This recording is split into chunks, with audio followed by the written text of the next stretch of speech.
Welcome back everybody, and in today's video we're going to be learning how to add layers of highlights into your wildlife photography images to create more shine and dimension on your subject. And if this is your first time to my channel, I'm Nick Boris from Livli Productions, bringing you my best tips and tools to grow as a wildlife, landscape, and outdoor lifestyle photographer and filmmaker. And a little bit about me: I've been doing photography for a little over a decade now is when I started. I've been doing it professionally for about 8 years, and then I've been doing it for the Navy for about 5 years, and I've been doing specifically wildlife for about 2 years with, I don't know, I've pretty much started out doing landscape photography and I've always kind of done it as a hobby, and I really got into it about 3 years ago. So let's jump into Photoshop here so I can show you guys 2 different ways that you can add shine and dimension to your wildlife subjects.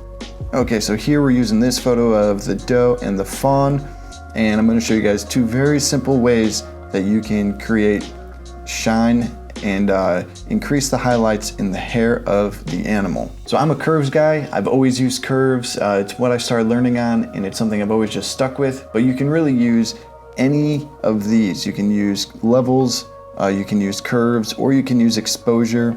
I'm gonna choose curves here, and we're not gonna touch the curves adjustment bar at all. And we're just gonna go ahead and choose the blending mode that brightens everything. So if we go down into these blending modes here, we have lighten, screen, color dodge, linear dodge, add, and lighter color. All of these blending modes lighten the highlighted areas of the image. Which one looks best? We're gonna probably choose screen here. So let's go ahead and choose screen. And we're gonna go ahead and do Control I to invert that layer. And with our soft round brush, opacity at 100, flow at 100. Let's go ahead and zoom in. And we're gonna look for the highlighted areas. So this part of the ear, this part of the ear, anywhere that light is naturally falling. And don't worry about any spill. So all this stuff, how it just highlighted the background a little bit, we're gonna clean that up a little bit later. Right now, we just want to make sure that we hit the areas that have the highlights. And you can even put it on the nose if you want any of the natural highlight areas, even if it's not the hair. I might put a little bit right there, giving a little bit of a Rembrandt effect. This area is already highlighted enough, so I'm not gonna add any additional there. And let's go ahead and make all of this pop right there.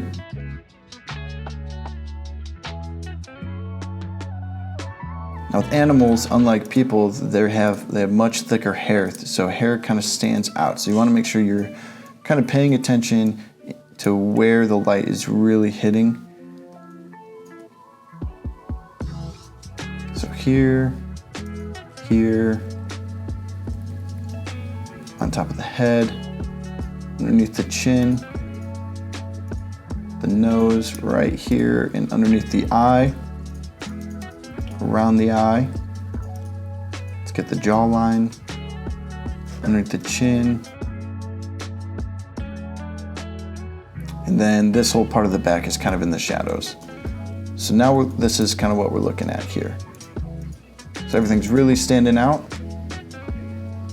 And now we want to make our brush black. So hit D to reset it, and X to toggle between your background and your foreground. And then I hit the backslash button so I can see where the spill took place. And I'm gonna go ahead and remove it from the areas that we don't want to eliminate haloing. And if you want to get even more precise, you can do the Alter Option button on your mask to really see where you missed any other spots.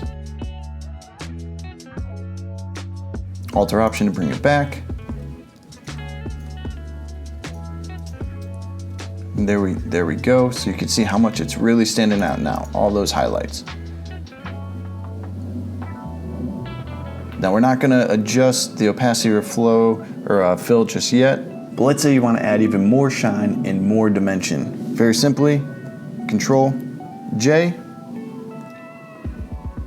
and then double click, bringing up your layer styles, and remove it from the blacks, the shadows, and the midtones, and then dragging it out into the whites. And we're gonna do that same thing with the underlying layer. And before I actually go and adjust this too much, let me zoom in here so you can really see, especially in this area of the deer. So dragging that underlying layer, removing it from the blacks and removing it from the shadows and dragging it into the midtone. So it's just in the highlights and the whites. Now you can see what a difference that makes. If I were to group those, here's our before, here's our after, before and after. And you can even drop the opacity or the fill. Maybe bring that down to like 50%. It's a little too dark.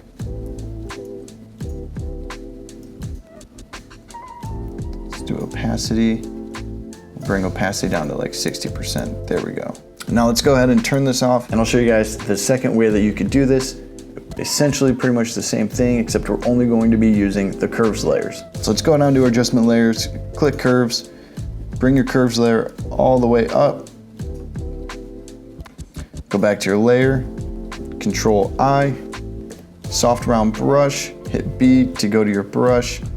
And now, because we inverted the layer, we want to make sure that our foreground is set to white so that we can add in, and we're just going to do the same thing, and we're just going to dab on the highlighted portions of the deer.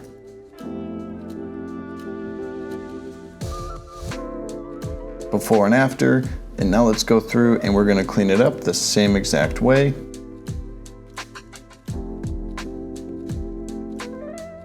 Clicking Alt. All right, looks good.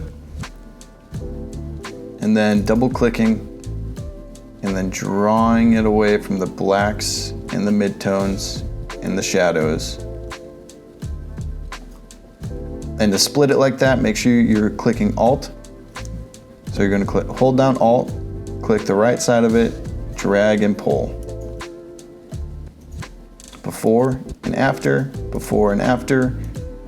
and we can even lower this down to like 30%.